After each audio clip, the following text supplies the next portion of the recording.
Good morning students. कल हमने पढ़ी थी संधि, व्यंजन संधि। आज हम पढ़ेंगे विसर्ग संधि। विसर्गों का प्रयोग संस्कृत को छोड़कर संसार की किसी भी भाषा में नहीं होता है। विसर्ग जो संधि है, विसर्ग संधि का प्रयोग सिर्फ संस्कृत भाषा में ही होता है सबसे ज़्यादा। हिंदी में भी विसर्गों का प्रयोग नहीं के बराबर होता है। हिंदी में भी विसर्ग संधि होती है, इसका ज़्यादा प्रयोग नहीं होता है। कुछ विसर्ग युक्त शब्द हिंदी में प्रयुक्त होते हैं, कुछ ही शब्द होते हैं, गिने चुने शब्द होते हैं जो हिंदी में प्रयोग होते हैं, जैसे अतः, पुनः, स्नेह, स्नेह, प्रातः आदि शब्द होते हैं। विसर्ग संधि की परिभाषा: विसर्ग के साथ स्वर या व्यंजन के संयोग से जो विकार होता है उसे विसर्ग संधि कहते हैं। यानी विसर्ग संधि में क्या होता है, स्वर संधि है और व्यंजन संधि है। इन दोनों संधियों के संयोग से जो विकार उत्पन्न होता है, जो परिवर्तन होता है, उसे विसर्ग संधि कहते हैं। विसर्ग संधि के भी कुछ नियम होते हैं। विसर्ग संधि के नियम: यदि विसर्ग के आगे श आए तो वह श में बदल जाता है, यानी कि ए इनके अंदर से अलग हो जाता है और स के हलंत लग जाता है। नेक्स्ट है, जैसे इसका उदाहरण: नी प्लस शंख, निशंक। दु प्लस शासन, दुशासन। सेकंड नियम: यदि विसर्ग से पहले ई या उ हो और बाद में रह आए तो विसर्ग का लोप हो जाएगा और ई तथा उ दीर्घ ई उ में बदल जाएंगे। यानी विसर्ग से पहले क्या है, विसर्ग लगाते हैं, विसर्ग से पहले ई या उ हो और बाद में रह आए तो विसर्ग का लोप हो जाता है, विसर्ग का लोप हो जाता है और ई और उ दीर्घ ई उ में बदल जाते हैं। उदाहरण है इसका: नी प्लस रव, नी प्लस रव, र आ गया यहाँ पे तो ये दीर्घ में बदल जाएगा, ये बदल जाएगा दीर्घ में। नीरव, नी प्लस रोग, निरोग, ये भी दीर्घ ई में बदल गया। यहाँ पे लघु ई है और यहाँ पे लघु ई है और यहाँ पे र है, तो इनका जब संधि हुई है तो ये निरोग, निरोग बन गया, यानी दीर्घ ई में परिवर्तित हो गया। नेक्स्ट है, यदि विसर्ग के बाद च, छ, टैट है तथा तैत है आए तो विसर्ग क्रमशः श में बदल जाते हैं।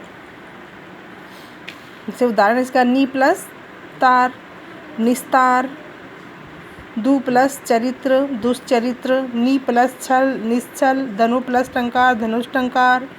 नी प्लस ठुर, निष्ठुर। नेक्स्ट है, विसर्ग के बाद क, ख, प, फ रहने पर विसर्ग में कोई विकार नहीं होता है।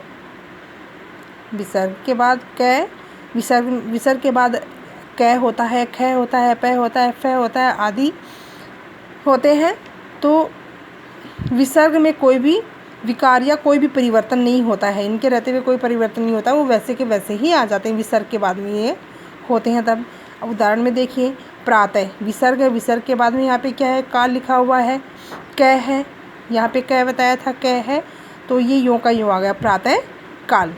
यहाँ पे पय प्लस पान, तो यहाँ पे पय पान, यों का यों आ गया। अंत प्लस करण, अंतःकरण, ये भी यों का यों आ गया। नेक्स्ट नियम है,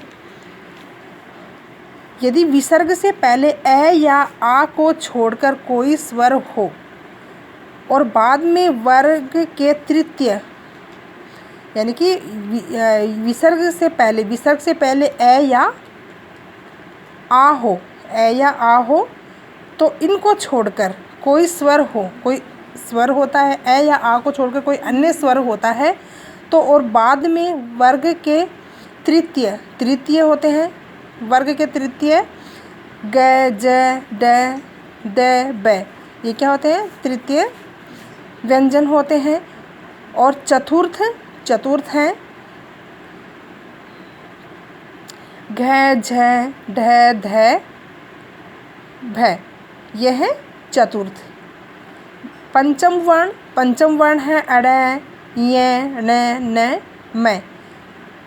तो स्वर हो और बाद में वर्ग के तृतीय, चतुर्थ और पंचम वर्ण अथवा ये, र, ल, व में से कोई भी वर्ण हो तो विसर्ग र में बदल जाता है। इनमें से अ या आ को छोड़कर विसर्ग संधि में तृतीय वर्ण, चतुर्थ वर्ण और पंचम वर्ण होते हैं। और ये, र, ल, व में से कोई भी वर्ण होता है तो ये र में बदल जाता है। उदाहरण से दु प्लस निवार,